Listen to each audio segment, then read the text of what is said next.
Hello everyone, welcome back to video number 2, and I'm going to go through these next 3 proofs and again try to show you visually what's happening first. So for this example, what we know before we even look at the proof below, we know that J is a midpoint of HM. So if it's a midpoint, it divides the segment into 2 congruent segments, so I know that HJ and JM must be congruent. I'm also given that GH is congruent to MO. Notice how I'm marking them differently because I have 2 different pairs of congruent segments. And my goal is to prove that GJ, this entire segment here, is congruent to JO, this entire segment here. And the question is, based on the diagram, do I have enough to prove that? Well, is GJ made up of blue segment and a green? Yes. Is JO made up of blue segment and a green? Yes. And so if you add congruent segments to more congruent segments, the whole sums must be congruent. And so formally, here's how we would do it. J is the midpoint of HM. Got it. Given. HJ is congruent to JM. The reason we concluded that these two was because of the midpoint. And so what we would say is because of this midpoint, that's why I know there's 2 congruent segments. Or formally, if a point is a midpoint of a segment, then what does it do? Well, then it, my favorite word, divides a segment into 2 congruent segments. Always want to talk about what's dividing. GH congruent to MO, why that's given also. And what we need to decide is if this is more of an addition or more of a subtraction property. Well, I started off with smaller pieces and I'm trying to prove that this larger segment is congruent to this larger segment, which makes me think if I'm getting bigger, I'm going to have to use the addition property in some way. Let me write that a little bit more neatly there. I have to use addition. And so when I come down here to my final statement, I have congruent segments and more congruent segments. So we'd say if congruent segments are added, again, to more or to just more congruent segments, feel free to put the word more in there if it helps you. If congruent segments are added to more congruent segments, then the sums are congruent. Done.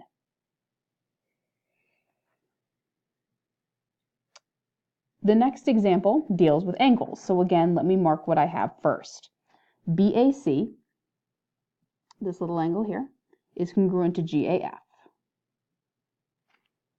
I also know that ray AD, so this guy, and ray AE trisect angle CAF. And so if these 2 rays are chopping this angle in half, that means that I have 3 congruent angles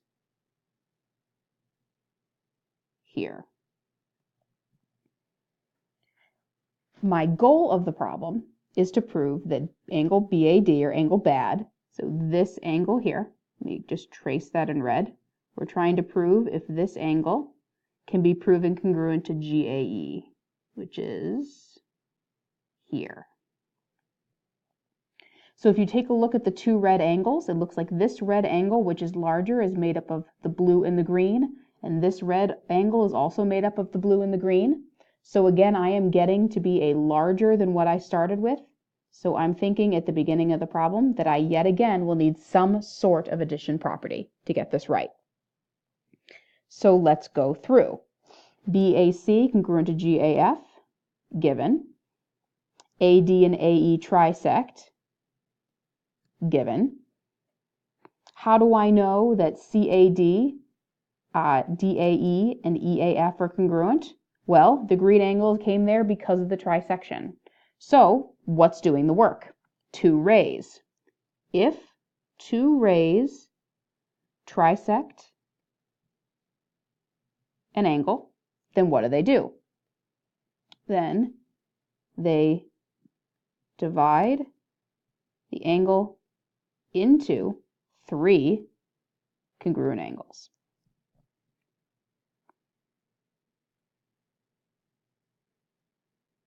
So in my proof, I have one set of congruent angles, the blue ones, and now I have the angles that I need are this one and this one, and I have that they're congruent to each other because on the picture it looks like we add those up. So I have enough to say that the larger angles are congruent to each other. And again, we use kind of an addition property.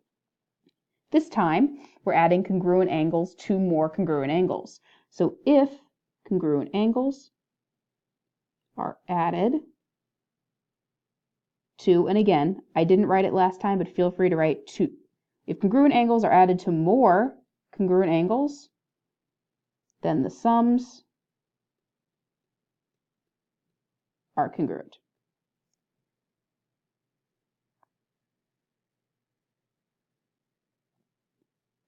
Okay, last proof. And this one has a couple steps to it for sure. So let's look at what we have again. We are given that NR, so this segment here, is congruent to PT. Looks like I just noticed already that we have PR overlapping. We are also given that MN, this guy, is congruent to TV here. And my goal is to eventually prove that MP is congruent to RV. Now, before I get there, I just want to focus on these two blue segments, because as soon as I see these two blue segments, I notice that they have PR in common. And so if these two things are already congruent and I can subtract out that little green part, I know that NP must be congruent to RT. So before we move on, let's write that down. NR congruent to PT, given. I'm going to say that this segment is congruent to itself because I'm going to have to subtract it out. We need to be formal. The reason I used on a previous slide was the reflexive property. The segment's looking at itself, so it's congruent to itself. I then know that NP is congruent to RT, and the question is why? Well, I have two larger blue segments. I'm taking out this, so I have to use the subtraction property because what I have left is getting smaller. Now, I'm only subtracting out a segment, not congruent segments, so I need to be careful with my wording. If the same segment is subtracted from congruent segments, blue up there, then the differences are congruent. Sorry about falling off the line there. So now, just to bold it, I know that this segment in green is congruent to this segment in green, and I'm now going to erase PR because we've used it, and I want to focus on what we just proved. My goal is to prove that MP is congruent to RV. So in the proof, I already wrote down that MN and TV are congruent. So here, in the proof, this is another thing that's just given to me, MN congruent to TV.